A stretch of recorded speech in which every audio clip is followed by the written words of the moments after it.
گاڑی main road سے ہٹا کر اس نے گھر کی جانب موڑ دی۔ 3 دن سے وہ دوستوں کے ساتھ فارم ہاؤس پر تھا اور اب ہر حال میں اسے اپنے گھر پہنچنا تھا۔ اپنی ماں سے وہ آنے کے بارے میں کہہ چکا تھا اور ہرگز نہیں چاہتا تھا کہ وہ اس کا انتظار کرتی رہیں۔ سو ڈنر تو ان کے ساتھ ہی بنتا تھا۔ شام کے سائے تاریک ہوتے جا رہے تھے اور ان تاریک سائے میں چلتی ہوئی اس کی گاڑی میں بجتا ہوا ہلکا ہلکا میوزک جس پر وہ سر ہلاتے ہوئے کسی اور ہی دنیا میں گم تھا۔ اپنے سرخ لبوں کو دانتوں میں دبا کر اس کی نظریں سڑک پر مرکوز تھیں جب اچانک سامنے سے بے ہنگم دوڑ کر آنے والے وجود کو دیکھ کر وہ ٹھٹکا۔ وہ یقیناً کوئی لڑکی تھی جو گاڑی کی جانب دوڑتی چلی آ رہی تھی اور اس نے فوراً گاڑی کو بریک لگا دی۔ ٹائروں کی چرچراہٹ کی آواز نے اس خاموش اور سنسان سڑک کی خاموشی میں ارتعاش پیدا کر دیا۔ وہ لڑکیاں مسلسل گاڑی کے قریب آ کر مدد کے لیے ہاتھ ہلا رہی تھی۔ وہ غالباً ان سے باہر آنے کے لیے کہہ رہی تھی جب اس نے دور سے اس کی جانب دوڑ کر آنے والے 2 لڑکوں کو دیکھا اور اسے سارا معاملہ سمجھ میں آ گیا۔ ہلکی پھلکی دھند نے شام کو اپنی لپیٹ میں لے رکھا تھا۔ وہ فوراً گاڑی سے اترا۔ ایسے معاملات میں ہمیشہ جلد بازی دکھایا کرتا، حالانکہ اماں بھی اسے کتنی بار منع کر چکی تھیں کہ کسی کے معاملات میں پڑنے سے گریز کیا کرے، لیکن یہاں معاملہ اتنا نازک تھا کہ وہ خود پر مزید جبر نہیں کر سکتا تھا۔ گاڑی سے باہر آتے ہوئے اس نے بس ایک نظر لڑکی کے گھبرائے ہوئے چہرے پر ڈالی۔ وہ دلہن کے لباس میں تھی اور اس کا عجیب و غریب حلیہ دیکھ کر یقیناً چونک جانا تو بنتا تھا۔ وہ حیران و پریشان آنکھیں پھاڑے اسے دیکھ رہا تھا جب اس کے قریب آئی اور اس کے کندھے کو ہلاتے ہوئے ان لڑکوں کی جانب اشارہ کیا تھا۔ اس کی سانس دھپنی کی مانند چل رہی تھی، جسم بری طرح کانپ رہا تھا اور چہرے کی اڑی اڑی رنگت اور گھبراہٹ سے ہی اندازہ ہو رہا تھا کہ وہ کس قدر خوفزدہ ہے۔ لڑکوں کی جانب اس نے اشارہ کیا اور دور سے آتے ہوئے لڑکے وہیں رک گئے۔ وہ تقریباً 20-25 سال کے 2 لڑکے تھے جو شاید اپنی ہوس بھری نظریں اس کے وجود پر گار کر اس کا پیچھا کر رہے تھے۔ لڑکی اس کی پشت پر آ کر کھڑی ہو گئی۔ وہ لڑکوں کی جانب بڑھا تھا جن کے ہاتھوں میں کوئی بھی اسلحہ نہیں تھا، بس وہ گھبرائے سے سامنے کھڑے تھے، اور پھر ان دونوں میں سے ایک نے جرأت مندی کا مظاہرہ کرتے ہوئے اس کی جانب قدم بڑھائے۔ دیکھیں صاحب، اس لڑکی کو ہمارے حوالے کر دیں، یہ ہماری ہی لڑکی ہے۔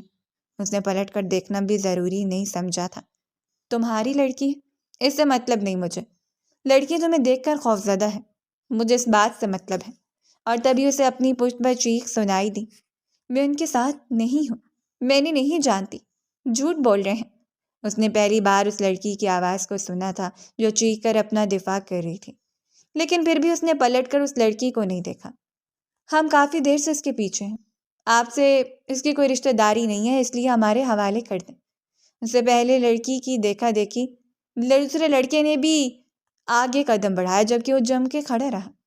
تم دونوں غلطی کر رہے ہو، اس سرد شام میں اگر مجھ سے پٹنا چاہتے ہو تو تمہاری مرضی، لیکن اس لڑکی کو یہیں چھوڑو اور رفو چکر ہو جاؤ یہاں سے۔ وہ کم سے کم ان کے منہ نہیں لگنا چاہتا تھا۔ یہاں کھڑے رہ کر وہ اپنا وقت ضائع نہیں کرنا چاہتا تھا کیونکہ وہ پہلے ہی کافی لیٹ ہو چکا تھا، اور مزید وقت کا ضیاع کرنا اماں بی کو ناراض کر سکتا تھا، جو کہ وہ ہرگز نہیں چاہتا تھا۔ ہر جگہ ہیرو پنتی دکھانا لازمی ہے صاحب؟ جب کہہ دیا لڑکی ہمارے حوالے کر دو تو پھر ان میں سے وہ تیز تراز لڑکا جو پہلی مرتبہ آگے بڑھا تھا، اس نے آگے بڑھ کر شہریار کے گریبان کو پکڑ لیا، حالانکہ وہ عمر میں اس سے چند سال چھوٹا نظر آ رہا تھا۔ دھان پان سا لڑکا اپنے جذبات پر قابو نہ رکھنے کی وجہ سے عجیب سی کیفیت میں مبتلا نظر آ رہا تھا، اور وہ اس کی جرأت مندی پر مسکراتے اس کے سینے پر ہاتھ رکھ کر اسے بری طرح دھکیل چکا تھا۔ دوسرے لڑکے نے ایک پتھر اٹھا کر اس کی جانب پھینکا اور وہ بال بال بجتے ہوئے پیچھے ہٹا، اور پھر اس نے آؤ دیکھا نہ تاؤ دونوں کو پکڑ کر ان کی اچھی خاصی دھلائی کر دی۔ وہ نہیں جانتا تھا کہ وہ اور نہ ہی اس کے لیے ان پر غالب آنا چاہتا تھا۔ دراصل ان کی آنکھوں میں ہوس کی چنگاری دیکھ چکا تھا جو اس لڑکی کے علاوہ نہ جانے کتنے اور لڑکیوں کو دیکھ کر بھڑک اٹھتی ہوگی، اور ان پر اپنا سارا غصہ نکال کر انہیں وہیں سڑک پر پڑا چھوڑ دیا۔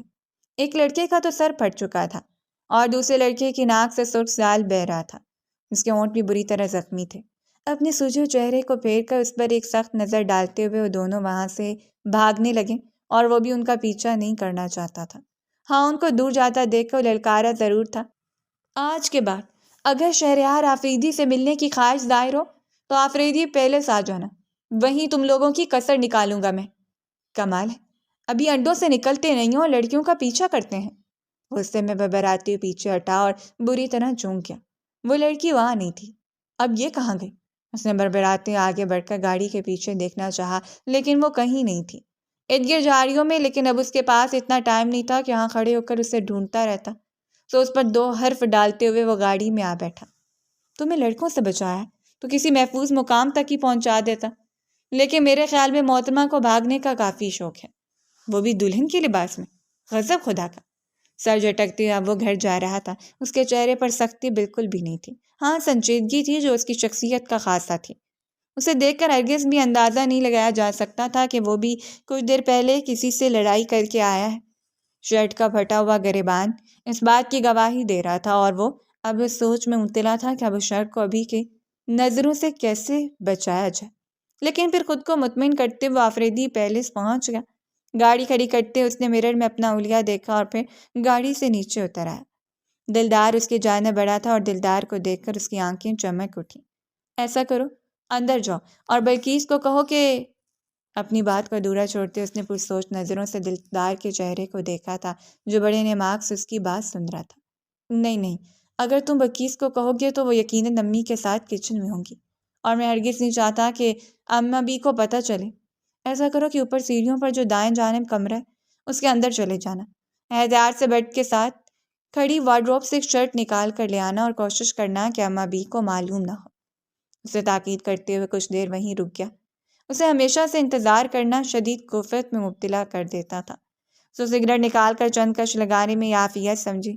اسے لگ رہا تھا مصیبت سے نمٹ کر یہاں آیا ہے، یہ نہیں جانتا تھا کہ اس مصیبت کو اپنے سر لے کر یہاں آ چکا ہے، جو نہ صرف گاڑی کی پچھلی جانب نیچے جھک کر چھپی ہوئی ہے بلکہ بڑے نماک سے اس کی باتوں کو بھی سن رہی ہے۔ اس نے سن لیا تھا۔ اس کا کمرہ اوپر سیڑھیوں کے دائیں جانب موجود ہے، اور اس گھر میں اس کے علاوہ بھی کوئی رہتا ہے۔ دل بری طرح دھڑک رہا تھا، لیکن نہ جانے کیوں سامنے کھڑے شخص پر اعتبار کرنا اسے معقول لگا۔ سو وہ چپ چاپ سر جھکا کر بیٹھی رہی۔ اندر کی نسبت باہر سردی زیادہ تھی اور وہ اتنی تھکی ہوئی تھی کہ وہ کچھ دیر وہیں بیٹھ کر انتظار کر سکتی تھی، جب تک کہ اندر نہ چلا جائے، تب تک اسے یہ نہ لگے کہ وہ بالکل سیف ہے۔ تب تک کچھ ہی دیر کے بعد دلاور اس کے لیے شرٹ لے کر آ گئے، اور اس نے وہیں کھڑے کھڑے اپنی شرٹ چینج کی تھی۔ سگریٹ کو بجھا کر وہ گھر کے اندر داخل ہوا۔ اب بغیر کسی سوال و جواب کے اماں بی اور شہاب آفریدی سے ملاقات کر سکتا تھا۔ ان کے غیر ضروری سوال و جوابات سے بچنا اس کے لیے بہت ضروری ہوتا، ورنہ اگلی بار اماں بی کی بے تحاشا نصیحتیں اس کے لیے وبال جان بن جاتی۔ ڈنر بالکل تیار تھا۔ اماں بی سے ملاقات کرنے کے بعد اس نے شہاب آفریدی کے کمرے کا رخ کیا، جو اپنے کمرے میں بیٹھے کسی کتاب کا مطالعہ کر رہے تھے۔ ڈنر تیار تھا اور شائستہ بیگم بلقیس کے ساتھ مل کر ڈنر لگا رہی تھی۔ کچھ ہی دیر کے بعد وہ شہاب آفریدی کے ساتھ باہر آ گیا۔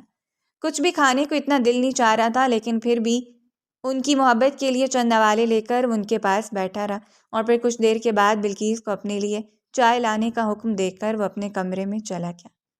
اپنے ماں باپ سے مل کر اس کے چہرے پر جو سکون، انہیں اطمینان پھیلا ہوا تھا، وہ دیکھنے لائق تھا۔ عمومی طور پر اس کے گھر میں دیر تک کوئی نہیں جاگتا تھا۔ ڈنر کے فوراً بعد شہاب صاحب اور شائستہ بیگم دوا لے کر سونے کے لیے اپنے اپنے کمروں میں چلے جاتے، اور وہ بھی جلد سونے کا عادی تھا، اسی لیے بس اس کی لائی ہوئی چائے پی کر وہ کچھ دیر موبائل پر سکرولنگ کرتا رہا، اور پھر موبائل ایک سائڈ پر رکھتے ہوئے بیک گراؤنڈ سے ٹیک لگا لی۔ ابھی سونے کا ارادہ نہیں تھا، لیکن دن بھر کی تھکاوٹ اور ذہنی پریشانی کی وجہ سے جلدی اس کی آنکھ لگ گئی، اور وہ غیر آرام دہ حالت میں وہیں پڑا پڑا سو گیا۔ اسے اندازہ ہو گیا تھا کہ وہ اندر چلا گیا اور اب آسانی سے باہر نہیں آئے گا، اسی لیے اس کے جاتے ہی وہ باہر نکلی اور دلاور کی بنی ہوئی جھونپڑی میں جا کر آرام سے بیٹھ گئی۔ دلاور نے حیرت سے اسے دیکھا۔ وہ 50 سالہ شخص اپنے صاحب کی گاڑی سے نکلنے والی اس دلہن نما لڑکی کو دیکھ کر عجیب حیرت اور پریشانی کا شکار تھا۔ پریشان ہونے کی ضرورت نہیں ہے، آپ کے صاحب کی دوست ہوں، اس لیے کچھ دیر آپ کے پاس بیٹھ رہی ہوں۔ شور کریں گے تو اپنے صاحب کو ناراض کریں گے۔ دلاور آگ جلائے بیٹھا تھا۔ اس لڑکی کی بات سن کر وہ سر جھکا کر اس کمرے سے باہر نکل گیا۔ وہ یہاں رات کو چوکیدار کی ڈیوٹی سر انجام دیتا، اور اب اس لڑکی کی بات سمجھتے اسے یہاں پہ اس لڑکی کے ساتھ اکیلے بیٹھنا بالکل اچھا نہیں لگ رہا تھا۔ آگ کے قریب بیٹھ کر اسے عجیب سا سکون محسوس ہوا۔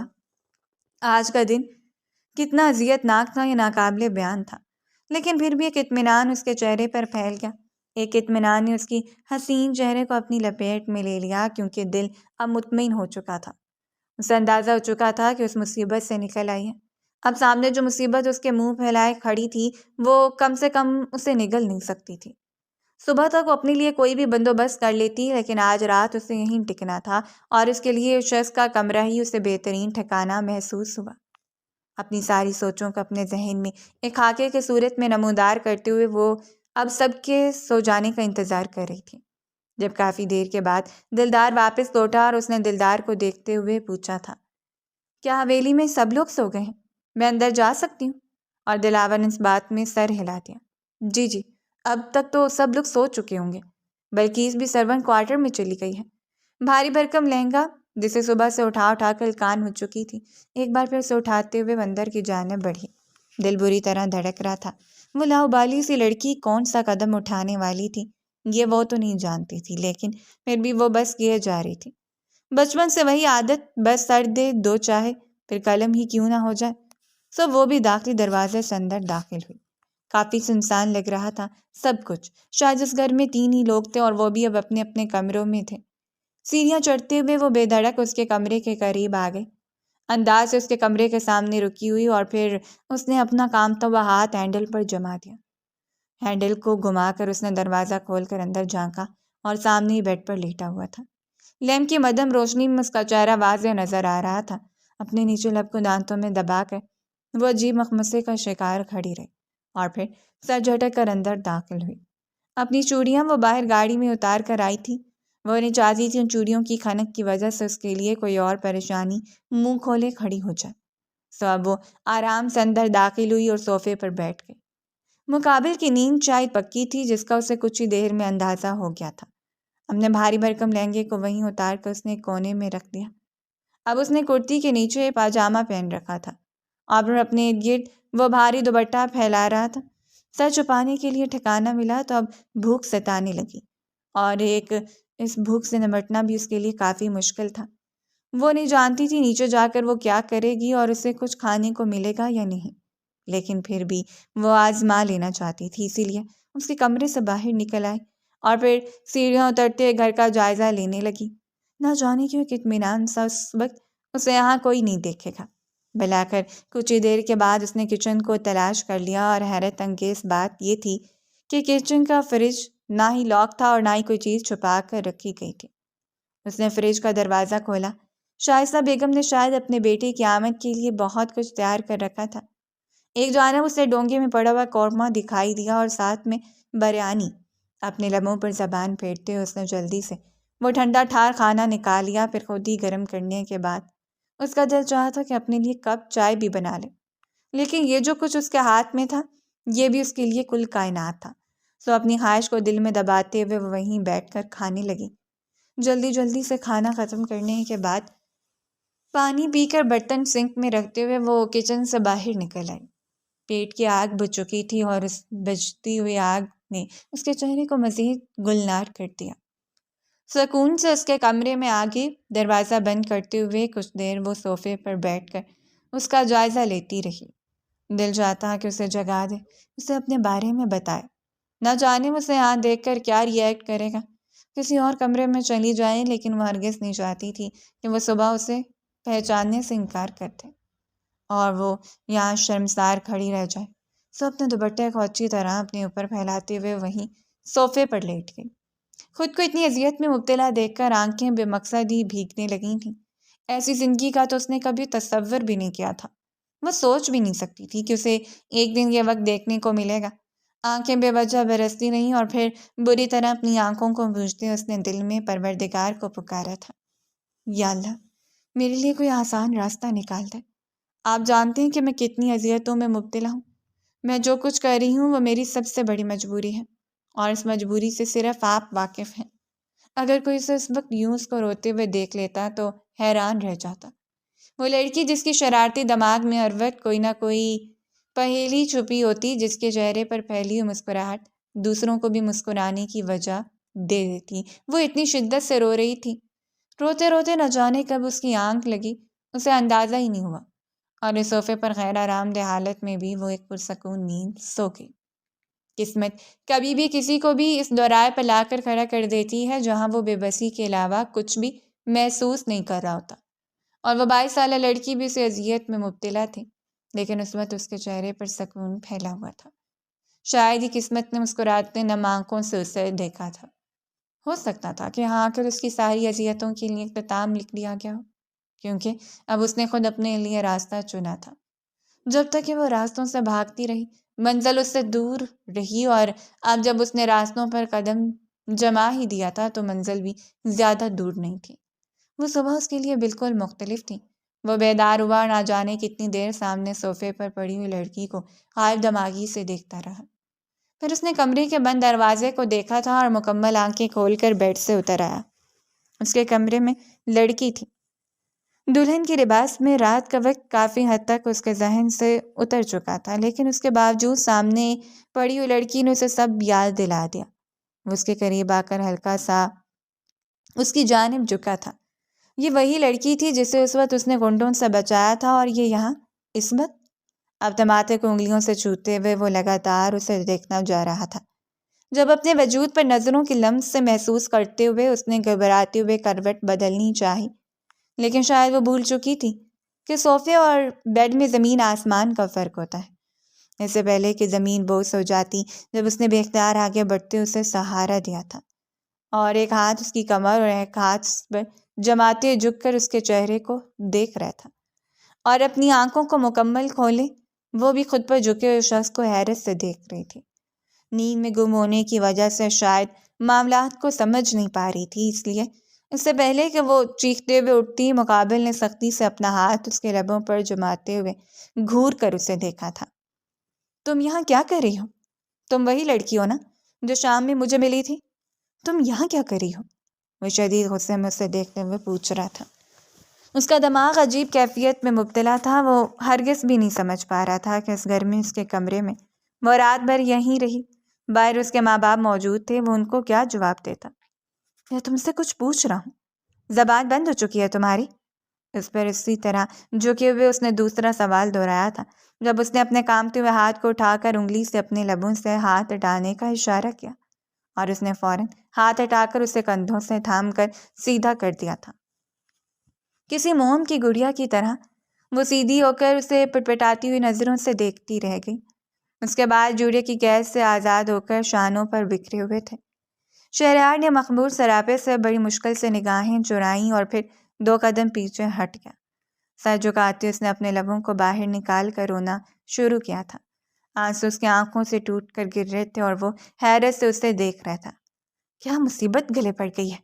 میں تم سے کچھ پوچھ رہا ہوں اور تم یہاں اپنے رونے کا پروگرام جاری رکھ کر بیٹھی ہو۔ جلدی بتاؤ، اس سے پہلے کہ میری ماں کمرے میں آ جائے۔ اور ابھی اس کے بعد ختم نہیں ہوئی تھی جب دروازے پر دستک ہوئی۔ باہر شائستہ بیگم اسے جگانے کے لیے آئی تھیں۔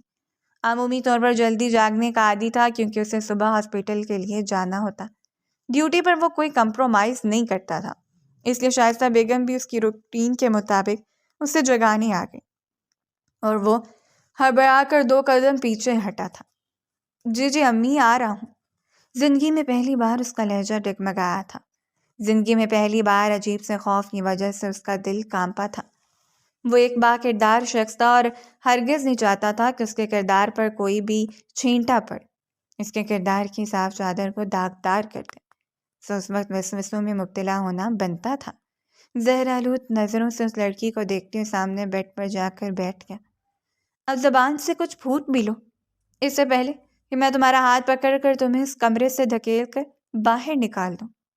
اپنی جلد بازی میں وہ کچھ اونچا اور جلدی کہہ گیا، جس کی وجہ سے باہر شائستہ بیگم کو اس کی آواز سنائی دی تھی، اور وہ فوراً پلٹ آئی۔ تم کس سے بات کر رہے ہو شہریار؟ کسی سے ناراض ہو رہے ہو؟ انہیں لگا تھا شاید ان سے کوئی بات کر رہے، سو انہوں نے دوبارہ سوالیہ لہجے میں پوچھا۔ وہ اٹھتے دروازے کے قریب آیا۔ شائستہ بیگم کو بھی حیرت ہو رہی تھی کہ دروازہ کیوں نہیں کھول رہا۔ اس سے پہلے کچھ کہتا وہ پہلی بار بلند آواز سے چیخی، اور اس نے پلٹ کر اس چھٹانک بھر لڑکی کو دیکھا تھا جو اس کے لیے ایک نئی مصیبت پیدا کر رہی تھی۔ شائستہ بیگم باہر دم بخود رہ گئی اور وہ خود حیرت اور غصے سے پلٹ کر اس لڑکی کو دیکھ رہا تھا۔ کمرے میں کون ہے شہریار؟ دروازہ کھولو۔ اس کی ماں معاملے کی حد تک پہنچ چکی تھی۔ نسوانی چیخ کو سن کر اس سے پہلے کہ مزید بدگمانی کا شکار ہو کر اس کے باپ کو بلا لیتی، اس وقت اسے دروازہ کھولنا ہی بہتر لگا اور مرے مرے قدموں سے دروازہ کھول کر ایک جانب کھڑا ہو گیا، جیسے کوئی جنگ ہار گیا ہو، جیسے کہ جانے اسے اب کتنے سوالات کے جواب دینا پڑے۔ شائستہ بیگم حیرت سے اپنے بیٹے کو دیکھتے ہوئے اندر داخل ہوئی۔ ان کی پہلی توجہ اس لڑکی کی جانب تھی جس نے صوفے پر بیٹھے بری طرح رو رہی تھی۔ وہ وہیں جم کے کھڑی رہیں، اسے روتا ہوا دیکھتی رہیں اور پھر پلٹ کر سوالیہ نظروں سے اپنے بیٹے کو دیکھا۔ امی، میں نہیں جانتا یہ لڑکی کون ہے، میرے کمرے میں کیسے آئی، رات بھر یہاں کیسے رہی، میں کچھ بھی نہیں جانتا، میں خود مصیبت میں پھنس کر حیرت زدہ ہوں۔ اس نے آگے بڑھ کر صفائیاں دینا شروع کر دی تھیں، جو کہ اس کی شخصیت کا خاصہ نہیں تھا۔ وہ ہمیشہ ایک بات کرتا اور ہمیشہ اس بات پر قائم رہتا، لیکن اس وقت وہ بری طرح بربراتے ہوئے اپنی ہی ماں کو اپنے کردار کی صفائیاں پیش کر رہا تھا، اور وہ بھی اس کامچور نکمی لڑکی کے لیے جس کا پیچھا کرتے کرتے یہاں آ گئی۔ اسے ہرگز اندازہ نہیں تھا کہ نیکی اس طرح اس کے گلے پڑ جائے گی۔ انہوں نے سخت نظروں سے اسے دیکھتے ہوئے ہاتھ بڑھا کر اسے خاموش کر دیا اور پھر قدم قدم چلتے اس لڑکی کے قریب جا کر کھڑی ہو گئی، جس نے شائستہ بیگم کو دیکھ کر اچھی طرح اپنے سر پر دوپٹہ جما لیا تھا۔ وہ نظروں کو جھکائے بری طرح انگلیاں چٹکا رہی تھی۔ کون ہو تم؟ اور میرے بیٹے کے کمرے میں کیا کر رہی ہو؟ اس بار ان کا لہجہ مضبوط تھا، بالکل اسی طرح جیسا کہ ایک مشر کی ماں کا لہجہ ہونا چاہیے۔ حالانکہ وہ نرم و ملائم لہجے والی خاتون ہمیشہ محبت سے پیش آتی، آج تک ان کے سنجیدہ مزاج سے کوئی واقف نہیں ہوا تھا۔ اسے سر اٹھا کر ایک نظر ان کے چہرے کو دیکھا تھا اور پھر سر جھکا کر رونا شروع کر دیا۔ یہ میرے بارے میں سب کچھ جانتے ہیں، یہ بھی جانتے ہیں کہ میں ان کے کمرے میں کیوں موجود ہوں۔ پل بھر سوچنے کے بعد اس نے سارا ملبہ دور کھڑے شہریار پر گرا دیا تھا، جو سرخ نظروں سے اسے دیکھتے اس کی جانب بڑھا۔ اگر شائستہ بیگم درمیان میں کھڑی نہ ہوتی تو شاید وہ تھپڑوں سے اس لڑکی کا چہرہ سرخ کر دیتا، جو بڑی صفائی سے جھوٹ بولتے ہوئے اسے ملزم اور خود کو مظلوم بنا رہی تھی۔ امی، یہ لڑکی جھوٹ بول رہی ہے، میں صرف اتنا جانتا ہوں کہ کل شام واپس آتے ہوئے میں نے اسے کچھ لڑکوں سے بچایا تھا، یہ اچانک وہاں سے غائب ہو گئی اور مجھے لگا یہ کہیں بھاگ گئی ہے، لیکن میں نہیں جانتا تھا کہ میرا پیچھا کرتے یہاں تک پہنچ جائے گی۔ جاؤ فریش ہو جاؤ، باہر تمہارے بابا ناشتے کی ٹیبل پر تمہارا انتظار کر رہے ہیں۔ اس کی بات تک سننا گوارا نہیں کر رہی تھیں، دان پیستے ہوئے جتاتی ہوئی نظر اس کمسن لڑکی پر ڈالتے ہوئے پلٹ کر کمرے سے باہر نکل گیا۔ عجیب مصیبت اس کے گلے پڑ چکی تھی، وہ سوچ بھی نہیں سکتا تھا یہ لڑکی اس طرح اس کے لیے وبال جان بن جائے گی۔ اس کی اپنی ماں اس پر اعتماد نہیں کرنی تھی، جانے اس کے باپ کو پتہ چلتا تو وہ کیا کہتے، لیکن اس کی عزت سے زیادہ یہ چیز اس کی ضد اور انا پر بھاری پڑ رہی تھی۔ وہ کس کے کہنے پر یہ سب کچھ کر رہی ہے؟ یہ کوئی پرینک ہے یا کوئی سازش؟ یہ تو وہ نہیں جانتا تھا، لیکن مقدر میں تحت تھا کہ اب اس لڑکی سے آسانی سے دامن نہیں چھڑا سکتا تھا۔ وہ اگر اس کے مقدر میں خود آئی تھی تو اسے تسلیم کرنا اس کے پاس ایک آخری آپشن تھا، اور ناشتہ کرنے کے بعد وہ فوراً گھر سے نکل گیا۔ وہ مزید اپنے والدین کا سامنا نہیں کرنا چاہتا تھا۔ وہ انہیں کیا کیا بتائے گی، اس کے متعلق کون کون سی باتیں کرے گی، اسے کتنے سوالات کے جوابات دینے پڑیں گے، یہ تو وہ نہیں جانتا تھا، لیکن اس وقت یہاں سے چلے جانا ہی اس کا بہتر تھا۔ کسی کام میں اس کا دل نہیں لگا۔ تقریباً 2 گھنٹوں کے بعد ہی واپس آ گیا اور فوراً ہی شہاب آفریدی نے اسے اپنے کمرے میں بلایا تھا۔ وہی ہوا جس کا اسے شدید خوف تھا۔ شہاب آفریدی نے ایک سنجیدہ نظر اس کے چہرے پر ڈالی۔ برخودار، مجھے اندازہ نہیں تھا کہ تم یہ گل کھلاتے پھر رہے ہو۔ وہ سر جھکائے اپنے باپ کی بات سنتا رہا اور پھر بڑے دکھ سے اپنے باپ کے چہرے کو دیکھا تھا۔ بابا، آپ کو لگتا ہے آپ کا بیٹا ایسا کر سکتا ہے؟ اس نے بڑے مان سے کہا تھا، اور وہ اس کا چہرہ دیکھتے رہے۔ میں جانتا ہوں میرا بیٹا کوئی غلط قدم نہیں اٹھا سکتا، لیکن اگر غلطی ہوئی ہے تو وہ اپنی غلطی کو سدھارے گا۔ میں چاہتا ہوں کہ اس لڑکی سے نکاح کر لو، اور اسے یوں لگا جیسے گھر کی چھت اس کے وجود میں گر کر اسے کرچی کرچی کر چکی ہو۔ بابا، میں اس لڑکی کو جانتا نہیں ہوں، وہ کون ہے، اور آپ کہہ رہے ہیں میں اس سے نکاح کر لوں؟ اس نے حیرت سے سوال کیا تھا۔ ساری دنیا کو کیا بتاتے پھرو گے؟ اسے جانتے نہیں ہو، لیکن پھر بھی وہ تمہارے ساتھ ایک کمرے میں رہی، تمہارے گھر تک آ گئی۔ لوگوں کی زبانیں بند کرنا آسان نہیں ہوتی، اور وہ بھڑکتے اٹھ کھڑا ہوا تھا۔ بابا میں کسی کو جواب دہ نہیں ہوں، میں صرف آپ کو یقین دلانا چاہتا ہوں۔ اور شہاب آفریدی نے چشمہ آنکھوں سے ہٹا کر اسے کڑی نظروں سے گھورا تھا۔ گود میں رکھی ہوئی کتاب کو بند کرتے ہوئے وہ مکمل اب اس کی جانب متوجہ ہو گئے تھے۔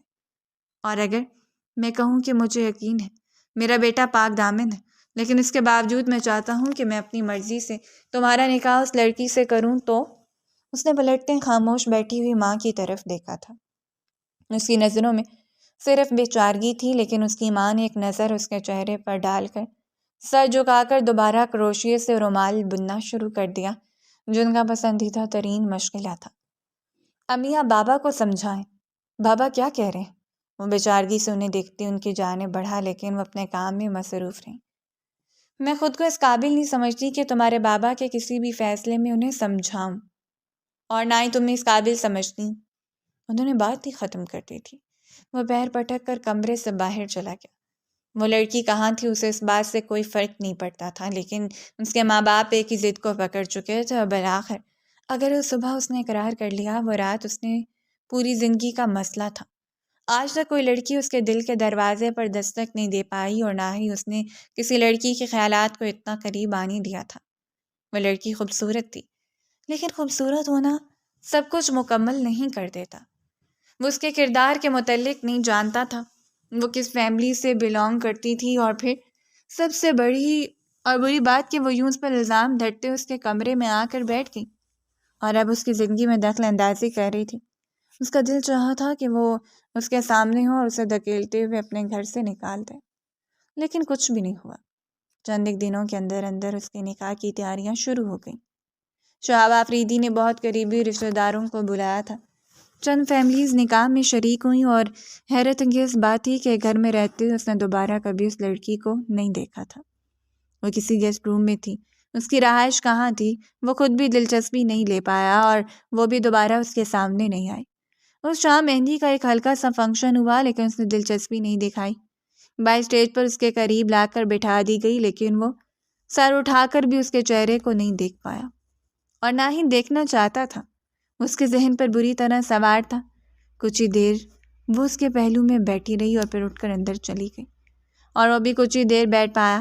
مہمان کچھ زیادہ نہیں تھے، اور شہاب آفریدی صاحب نے جن کو بلایا تھا سب کے لبوں پر ایک ہی سوال تھا کہ وہ لڑکی کون ہے، اس کی فیملی بیک گراؤنڈ، وہ کیسے ملی۔ لیکن شہاب آفریدی نے نہایت عقل مندی سے سارے معاملے کو سلجھاتے کہہ دیا تھا کہ وہ ان کے مرحوم دوست کی بیٹی ہے، اس کی ذمہ داری اٹھاتے اسے اپنے بیٹے سے منسلک کرنا چاہتے ہیں، اور زیادہ خوشی کی بات یہ ہے کہ ان کا اپنا بیٹا مکمل رضامندی ظاہر کر چکا ہے۔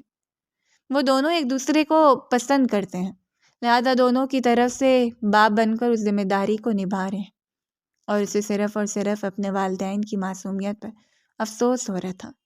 اپنی معصومیت کے چلتے وہ اس لڑکی پر اعتبار کر کے اپنے بیٹے کی زندگی اسے سونپ رہے تھے، حالانکہ ہرگز نہیں جانتے تھے کہ آج گھر کی لڑکیوں کا شیوا بن چکا ہے۔ شریف گھر کے لڑکوں کو پھنسانا، ان کے معصوم والدین کو اپنی باتوں کے جال میں پھنسا کر اس گھر میں جگہ بنانا، اور پھر لوٹ مار کر یہاں سے چلے جانا۔ اگلی صبح اسے عروسی لباس میں ایک بار پھر تیار کر دیا گیا۔ اس وقت آف وائٹ کلر کے شرارے میں وہ حسین لگ رہی تھی، جس پر گولڈن کلر کا ورک کیا گیا تھا، اور ساتھ میں گولڈن کلر کی جیولری میں اس کا نازک سراپا دمک رہا تھا۔ حالانکہ دلہن کا لباس تو اس نے پہلے بھی پہنا تھا، پہلے بھی بہت محنت سے تیار کی گئی، لیکن اس وقت اس کے چہرے پر جو روپ تھا وہ قابل غور تھا۔ شاید یہ محفوظ ترین احساس تھا کہ اب غلط ہاتھوں میں نہیں جا رہی، اس کی زندگی سنورنے والی ہے، اور اپنی زندگی کے بارے میں حسین رائے قائم کرنے کے بعد چہرہ مزید خوبصورت ہو گیا۔ قاضی صاحب رضامندی طلب کر رہے تھے۔ اس نے سر جھکاتے اقرار کر لیا، اور خود کو شہریار آفریدی کے سپرد کرتے ہوئے نکاح نامے پر دستخط کر دیے۔ وہ سپاٹ چہرے کے ساتھ بیٹھا رہا۔ اس کا بس نہیں چل رہا تھا کہ ہر چیز کو توڑ پھوڑ کر اس یہاں سے نکل جائے، کم سے کم اس گھونگھٹ میں چھپی ہوئی لڑکی کی شکل تو نہ دیکھ پائے۔ اس کے قریب آ کر بادل ناخواستہ اس کا گھونگھٹ پلٹتے ہوئے وہ اس کے چہرے کو دیکھتا رہا، حالانکہ وہ بہت سخت اور سنجیدہ نظروں سے دیکھ رہا تھا، لیکن پھر بھی سامنے کھڑی ہوئی لڑکی بے تحاشا حسین تھی، حسین اور معصوم، کسی معصوم سی کلی کی طرح کھل کر اس کے سامنے آ گئی، اور اس کا دل نہیں چاہا کہ وہ جلدی جلدی اس پر سے نظریں ہٹا لے، لیکن اپنی شخصیت کی سنجیدگی ظاہر کرنا بھی تو ضروری تھا۔ تو اس نے اس لڑکی کو سخت نظروں سے گھورتے اپنی نگاہوں کا ارتکاز بدل دیا تھا، جبکہ اس کی سنجیدہ نظروں کے زیر اثر وہ کامتے ہوئے دل کو تھام کر رہ گئی۔ اتنے حسین موقع پر جب اس نے خود کو ڈاکٹر شہریار افریدی کے سپرد کر دیا تھا، کوئی بھی ایسا مخلص رشتہ اس کے پاس نہیں تھا جس کے کندھے پر ہاتھ رکھ کر اسے تھپکی دیتے ہوئے دلاسا دلاتا کہ آنے والا وقت اچھا ہوگا۔ اس نے خود کو دلاسا دلاتے ہوئے اپنے وجود کو اپنے نرم بازوؤں میں لپیٹ لیا۔ جہازی سائز بیڈ پر وہ شرارے کو پھیلائے آنے والے شخص کا انتظار کر رہی تھی۔ اس سے کوئی اچھی امید تو نہیں تھی، لیکن پھر بھی اس نے خود کو مقدر کے سپرد کر دیا تھا، سو وہ مقدر کی چال بازی کو دیکھنا چاہتی تھی۔ وہ کمرے میں داخل ہوا اور آندھی طوفان کی طرح اس کے قریب آیا۔ اس کے چہرے کے دبوچ کر اپنے قریب کرتے ہوئے اس کی آنکھوں میں دیکھتا رہا۔ تو تمہارا پلان کامیاب ہوا، تو میرے کمرے میں آ کے میری بیوی بن کر، لیکن یہ بیوی بننا تمہیں مہنگا پڑے گا۔ نہ جانے کیوں وہ جو خود کو مضبوط رکھے بیٹھی تھی، اس کی آنکھیں بے وجہ ہی نم ہونے لگیں، حالانکہ اس نے خود کو اس وقت کے لیے تیار کر رکھا تھا۔ اس نے سوچ لیا تھا آنے والا شخص اس کے ساتھ ایسا ہی رویہ اپنائے گا، لیکن اس قدر تلخ کلامی پر وہ خود کو رونے سے باز نہیں رکھ پائی تھی۔ اس کے رونے پر وہ مزید بدمزہ ہوا تھا۔ اگر تم نے ایک آنسو بھی بہایا تو مجھ سے برا کوئی نہیں ہوگا۔ وہ اب اس کے سامنے جم کر بیٹھا تھا۔ مجھے بتاؤ، حقیقت کیا ہے؟ تم یہاں تک کیسے پہنچی؟ اور کون ہو تم؟ وہ سوالیہ نظروں سے اسے دیکھتے ہوئے پوچھ رہا تھا۔ میں آپ کو اپنے بارے میں سب کچھ سچ سچ بتا دوں گی۔ میں آپ کی زندگی میں شامل ہو چکی ہوں، لیکن آپ کے لیے باعث پابندی نہیں ہوں۔ میں نے رشتہ کسی جھوٹ کی بنیاد پر نہیں جوڑا، بلکہ میں نے آپ کے والدین کو سب کچھ سچ سچ بتا دیا تھا۔ وہ مزید حیران ہوا۔ یعنی کہ اس کے ماں باپ جانتے تھے، تو پھر یہ سب کچھ اسے کیوں چھپایا جا رہا تھا؟ پھر اگلے لمحے اس نے بغیر کسی تمہید کے اپنا سب کچھ اس کے سامنے عیاں کرتے ہوئے اپنی اصلیت کے بارے میں بتا دیا تھا۔ خدا جانتا تھا کہ اس نے ایک لمحے کے لیے بھی جھوٹ کا سہارا نہیں لیا۔ آنسو اس کی آنکھوں سے ٹوٹ کر گرے تھے اور وہ بس اس سے بتاتی چلی جا رہی تھی، جبکہ وہ اس کے چہرے کو دیکھتا جا رہا تھا۔ اس کے ہلتے ہوئے اس کی روتی ہوئی آنکھیں نہ جانے کیوں سے احساس دلا رہی تھیں کہ وہ سچ بول رہی ہے، لیکن اتنی آسانی سے کسی کی چال بازی میں آنے والا شہریار افریدی تو ہرگز نہیں تھا۔ اب وہ سچائی کبھی چال بازی سے تشبیہ دے رہا تھا، تو کیا اس ساری رام کہانی کے بعد میں ہی تمہیں ملا تھا کہ تم مجھ پر انحصار کرو؟ اس کی بات سن کے نظریں جھکا کے، میں سارا ملبہ قسمت پر نہیں ڈالوں گی، لیکن آپ سے مل کر ایک لمحے کے لیے مجھے لگا کہ میں محفوظ ہوں، تو میں نے کسی بھی سوچی سمجھی سازش کے بغیر آپ کا سہارا لیا، اور آپ کے ماں باپ سے ملنے کے بعد مجھے یقین ہو گیا اس سے محفوظ ٹھکانہ میرے لیے کوئی ہو ہی نہیں سکتا۔ اپنی بات مکمل کرتے ہوئے اس کے قریب اٹھ کر بستر سے اترنے لگی تھی جب اس نے بازو سے پکڑ کر اسے جھنجھوڑ کر اپنے قریب کر لیا۔ اب تو میری بیوی بن چکی ہو، تمہارا حق تو میں تمہیں بعد میں دلاؤں گا، پہلے میرا حق تو میرے حوالے کر دو۔ اور وہ کانپتے ہوئے سے دور ہوئی تھی۔ ابھی کچھ دیر پہلے اس لڑکی پر جتنا غصہ تھا سارا اڑن چھو ہو گیا۔ اپنے لبوں کو دانتوں میں دبا کر اسے تیز نظروں سے دیکھتے ہوئے اس کے دل میں عجیب سے امنگیں پیدا کر رہا تھا۔ جھک کر وہ اس کی گردن کو اپنے لبوں سے سرانے لگا جب اس نے کانپتے ہوئے اپنا نازک ہاتھ اس کے سینے پر جمایا تھا۔ جب آپ میرے بارے میں سب کچھ معلوم کر لیں تب میرے قریب آئیے گا۔ ہو سکتا ہے بقول آپ کے میں ابھی بھی جھوٹ بول رہی ہوں، مجھے تمہارے جھوٹ اور سچ سے زیادہ تمہارے حسین بدن سے فرق پڑ رہا ہے، جبکہ اب میری ملکیت ہے، نہایت مقبول لہجے میں کہتے ہوئے اسے اپنے سامنے لٹا کر اس پر حاوی ہوا تھا۔ اس کے لبوں کو اپنی دسترس میں لینے کے بعد وہ اس پر اپنی محبت نچھاور کرنے لگا۔ سچ یہ تھا کہ وہ ایک جوان مرد تھا، وہ اس کے نکاح میں تھی اور بری طرح اس پر اثر انداز ہو رہی تھی، حالانکہ اس نے سوچا تھا کہ اس کے قریب نہیں جائے گا، لیکن اس کے پاس بیٹھ کر اس کی کہانی سنتے ہوئے سارا معاملہ ہی الٹ پڑ گیا۔ اس کے دماغ پر بری طرح حاوی ہوئی تھی اور آہستہ آہستہ اس سے جیولری سے آزاد کرواتے اس پر اپنی محبتوں کی بارش کر رہا تھا۔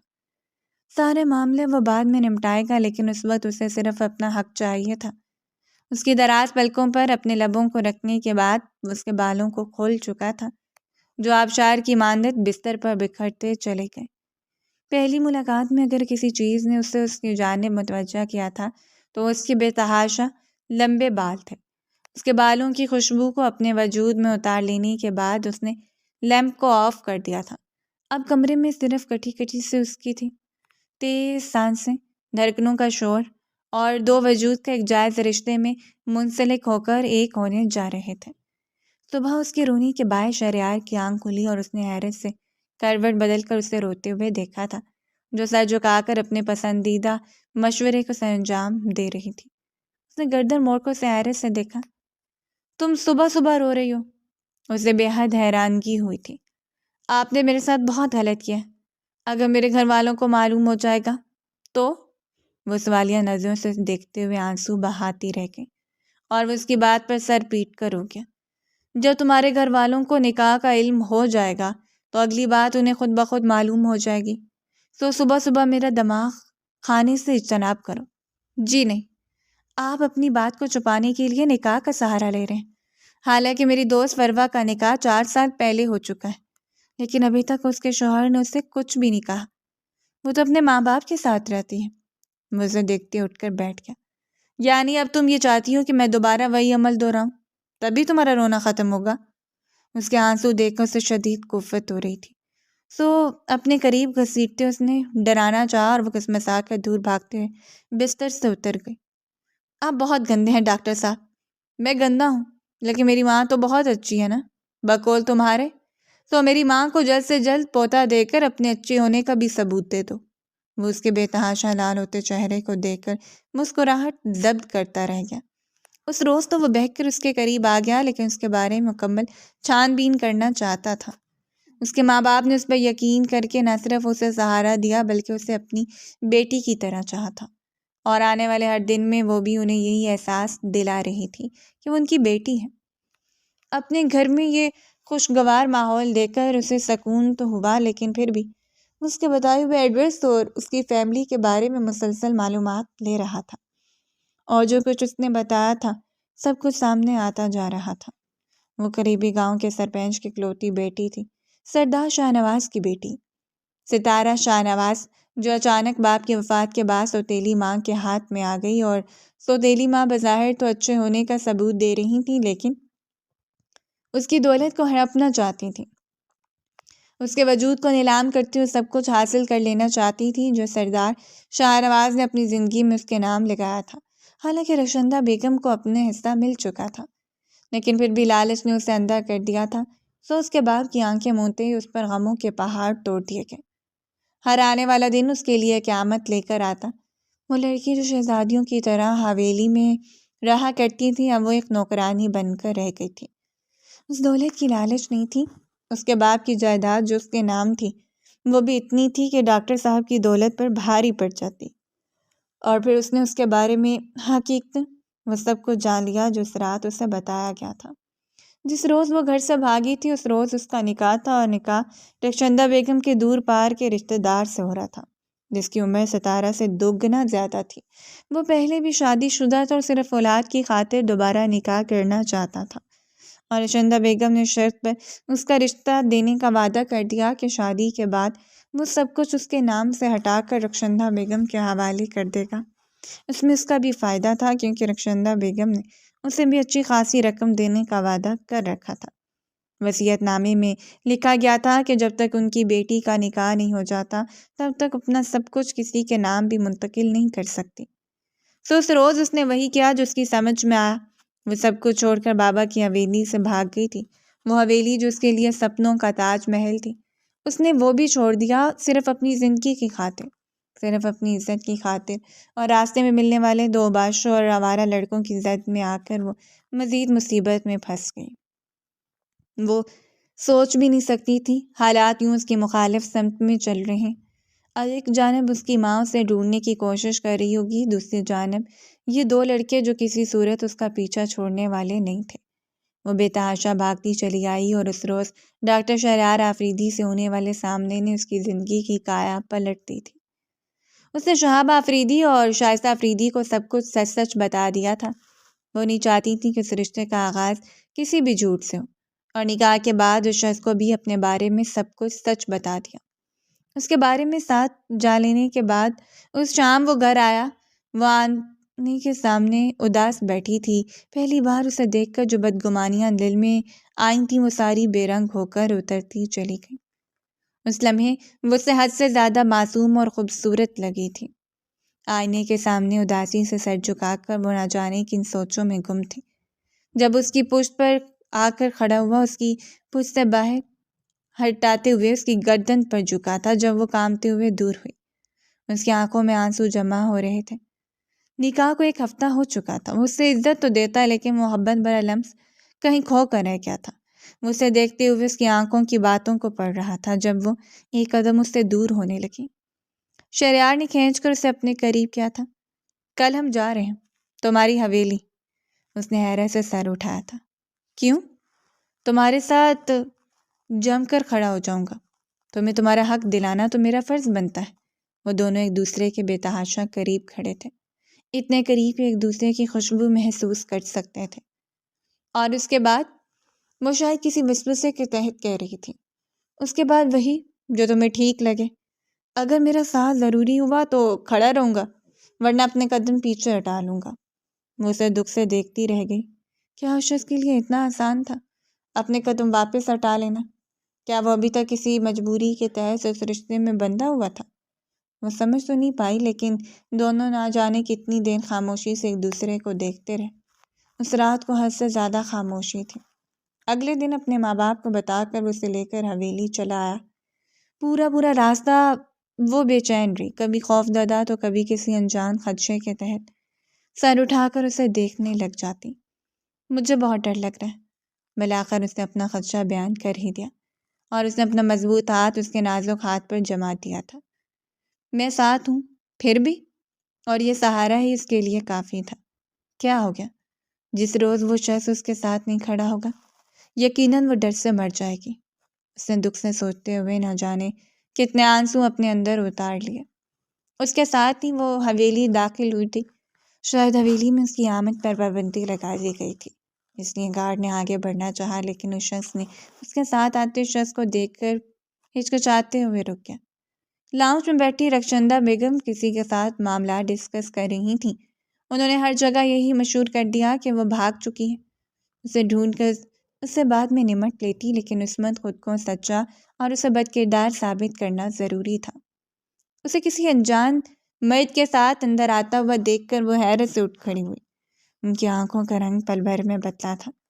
تمہیں اندر کس نے آنے دیا ہے؟ انہوں نے سخت اور ناگوار لہجے میں اسے دیکھتے ہوئے کہا۔ میرے باپ کا گھر ہے، میں جب جیسے مرضی آنا چاہوں آ سکتی ہوں۔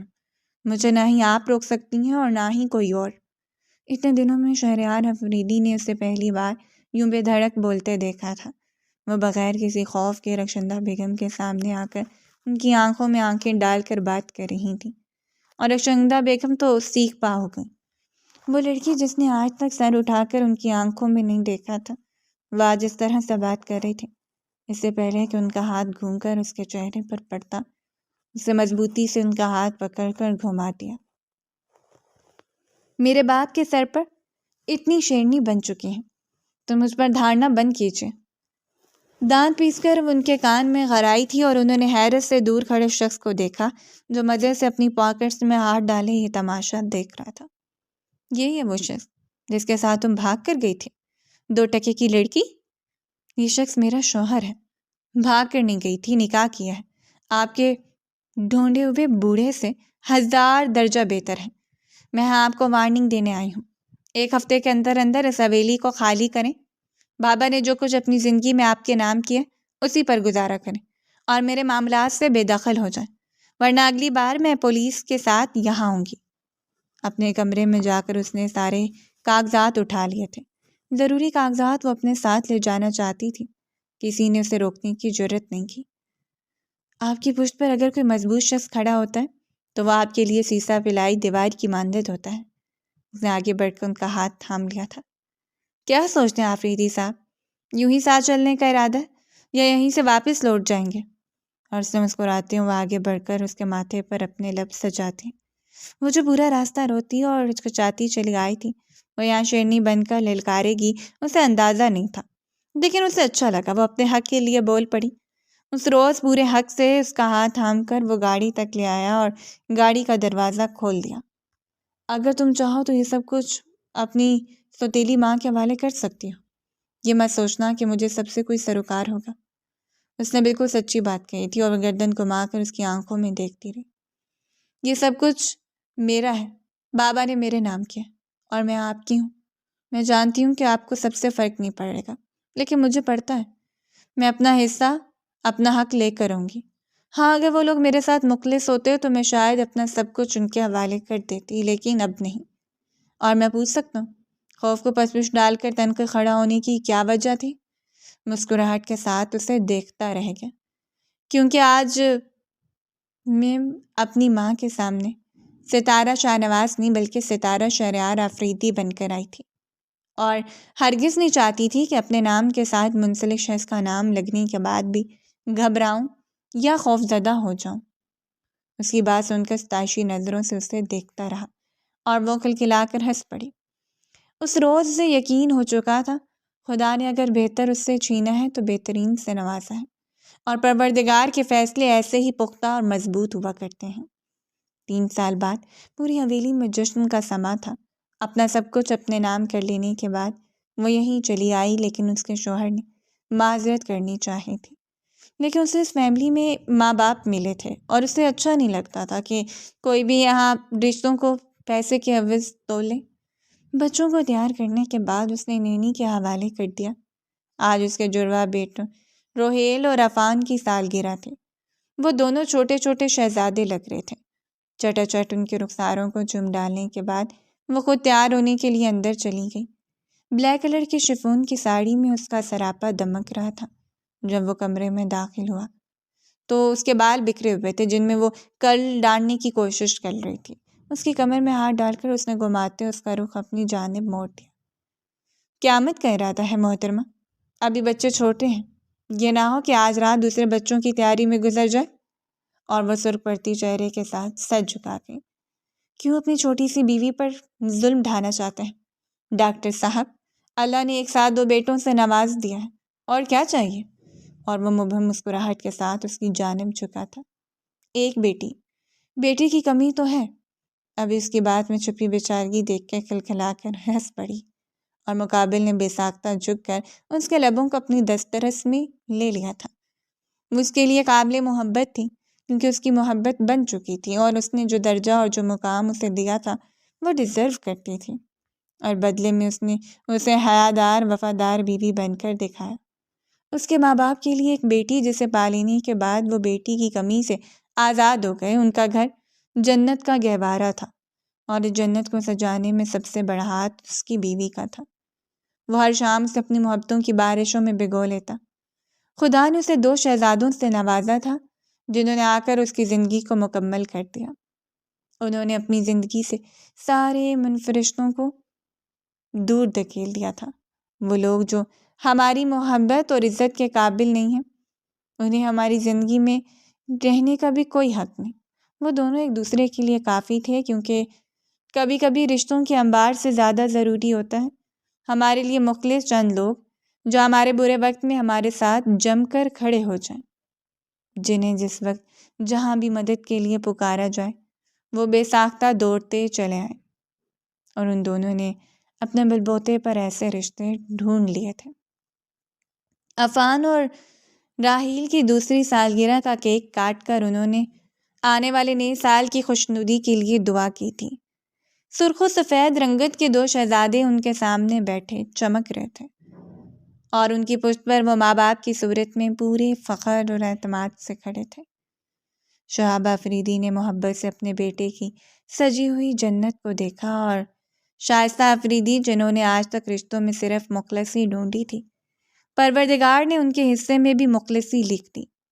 کسی کے برے وقت میں اگر کوئی آپ سے پناہ لینا چاہے تو اسے خود سے دور نہ دھکیل دیا کریں۔ ہو سکتا ہے کہ وہ آپ کے مقدر کا ستارہ ہو جو ٹوٹ کر آپ کی گود میں گر رہا ہو، اس عنایت پروردگار سمجھ کر سمیٹ لیا کریں، تاکہ پروردگار آپ کو سمیٹ لے۔ اگر آپ کو ہماری آج کی سٹوری پسند آئی تو اپنا فیڈ بیک دینا مت بھولیں اور ہمارے چینل کو لازمی سبسکرائب کر دیں۔